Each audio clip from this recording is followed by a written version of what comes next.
Better, faster, stronger adalah impresi yang luar biasa untuk satu chapter yang mantap ini. Those stories, I'm a fool for your love.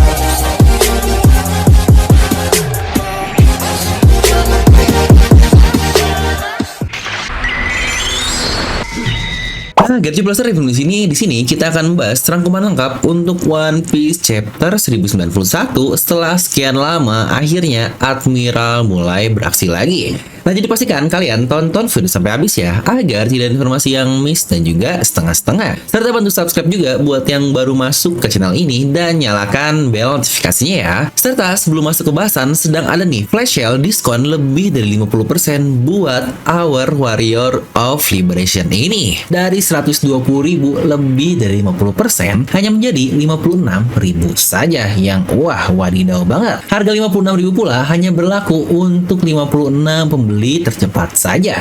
Yang cocok banget kan 56 AK Gomu yang menjadi awakening dari Gear 5 Luffy ini. Bisa langsung klik link di deskripsi dan nyalakan notifikasinya ya, agar tidak ketinggalan. Gear 5 Nika Chibi ini cocok banget buat kamu yang sebenarnya wibu tapi nggak mau kelihatan wibu, karena DNA merchandise ada untuk level up your wibuness, anjay. Mari siapkan kopi, jangan lupa dibesar, pasang headsetnya, ambil posisi PW, and wadidaw.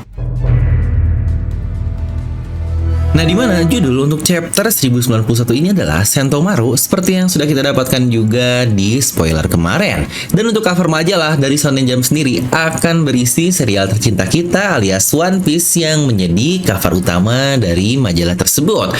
Dimana terlihat Luffy bersama dengan harimau di sampingnya dan ada juga Usopp, Chopper di bagian belakang. Yang adanya teks dari One Piece live action Netflix di bagian kanan bawah. Yang waduh, saat video ini buat tinggal 1 hari lagi alias besok kita bisa menonton live actionnya, yang bahkan untuk beberapa premiernya sudah dimulai dari kemarin malam, yang biasanya diundangnya adalah beberapa influencer besar seperti Arthur dari Library of Ohara, dan juga bahkan orang yang memberikan liker untuk summer ini alias Redon pun sepertinya dia diundang untuk menjadi penonton atau premier dari One Piece live action ini. Yang sadar atau tidak, bahkan Oda sendiri pun dia hadir di Los Angeles saat perilisan dari One Piece Netflix live action tersebut, yang itulah sebenarnya menjadi alasan kenapa One Piece banyak banget liburnya, karena Oda sendiri sedang bepergian kemana-mana untuk perilisan dari live action ini. Karena seperti yang kita tahu, setelah One Piece chapter 1091 alias di minggu depan kita akan libur 1 kali lagi. Nah, untuk chapter pun dimulai dengan pasifista dan monster laut buatan yang sedang menyerang kapal dari angkatan laut, di mana monster laut tersebut berhasil menenggelamkan beberapa kapal perang tersebut. Yang wah, ini memang kuat banget ya monster laut buatan tersebut. Di mana dua Vice Admiral menyerang monster laut tersebut, di mana Dol menendang mukanya, dan Vice Admiral yang punya dagu banyak pun dia menghancurkannya menggunakan tangan mekanik yang ini cukup mirip nih seperti tangan dari Zephyr di movie Z.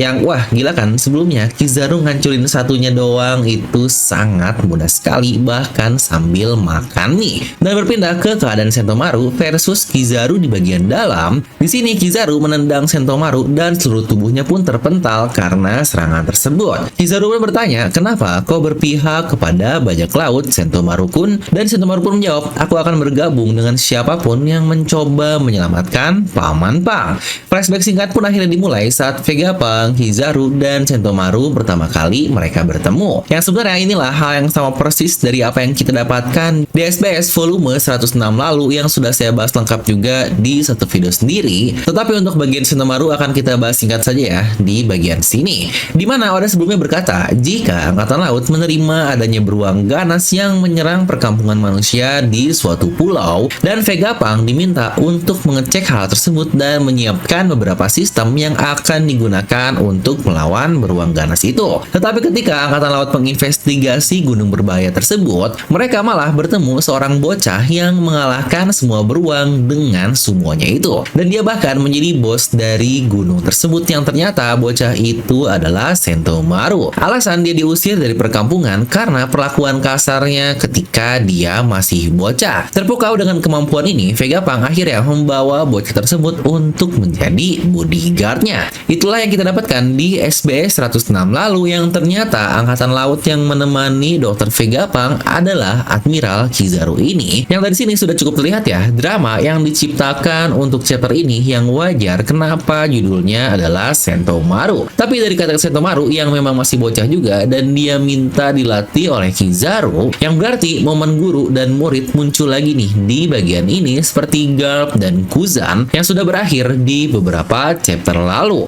Ini pun sama Sentomaru yang berguru kepada Kizaru, jadi bisa dibilang hubungan di antara keduanya sebenarnya sangat dekat sekali. Dan kembali ke waktu saat ini, Kizaru dia menggunakan Yasakani no Magatamanya untuk menyerang Sentomaru.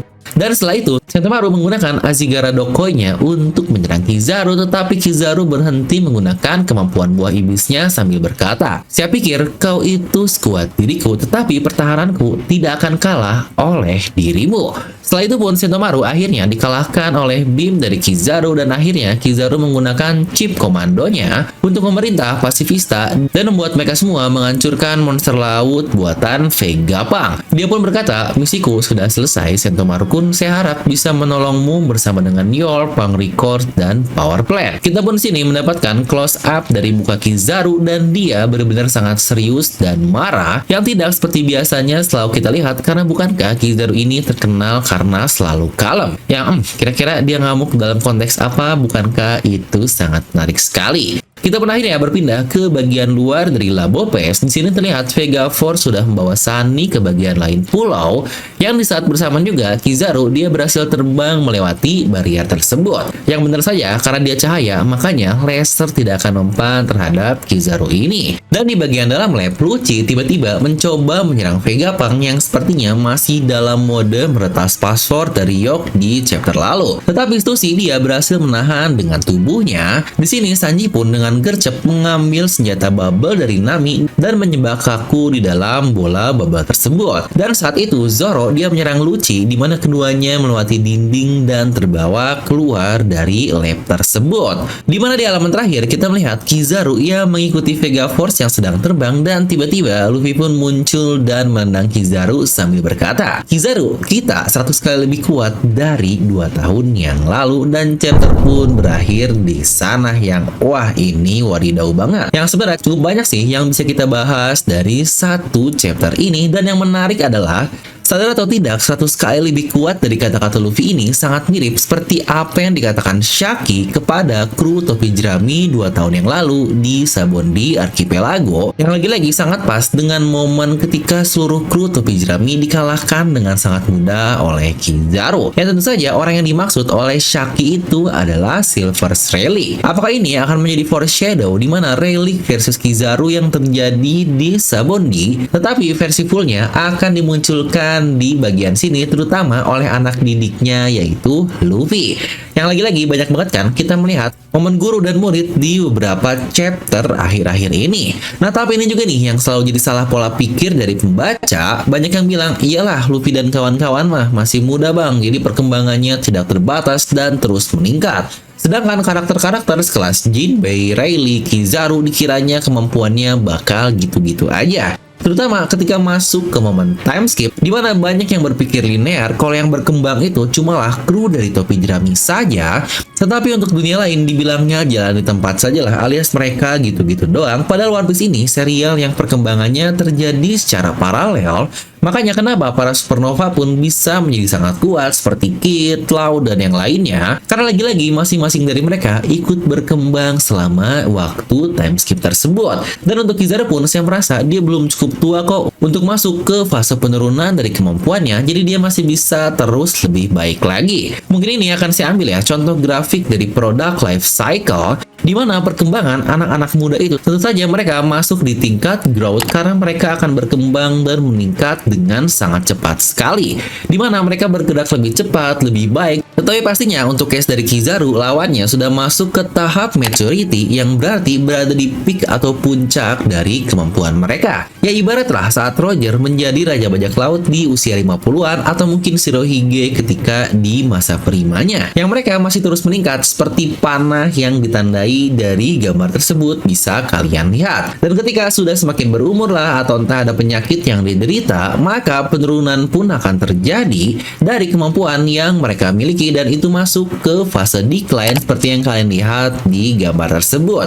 Itulah yang terjadi kepada Shirohige yang sakit-sakitan yang pastinya dia jauh lebih lemah dibandingkan masa primanya dahulu. Dan mungkin untuk Garp Sengoku pun sama, ketika mereka semakin menua, kemampuannya akan semakin menurun. Tapi lagi-lagi kita masih belum tahu apakah ternyata mereka masih masuk di mode peak atau tertinggi dari kemampuannya, atau mereka sudah masuk ke fase menurun dari kekuatannya. Dan untuk Kizaru rasanya dia masih masuk ke fase meteoriti ini atau berada di peak dari kemampuannya. Serta lagi-lagi ada satu hal yang mencurigakan yang ini bakal kacau banget sih, adalah perintah dari Kizaru kepada para pasifista alias Mark III yang ternyata malah menjadi berpihak ke Angkatan Laut. Padahal sebelumnya total dari 50 Mark III ini akan menjadi pertahanan terkuat bagi bajak laut topi jerami melawan armada besar Angkatan Laut. Kalau ternyata Mark III pun akhirnya berpihak kepada mereka, yang wah, Luffy ini menjadi nggak punya siapa-siapa lagi. Ini bakal murni jadi satu bajak laut topi jerami plus Vegapunk dan Stussy untuk melawan semua armada luar biasa yang rasanya jadi timpang banget. Bahkan Seraphim yang sangat OP pun dia ada di pihak musuh kan, karena sebelumnya sudah diperintah oleh York.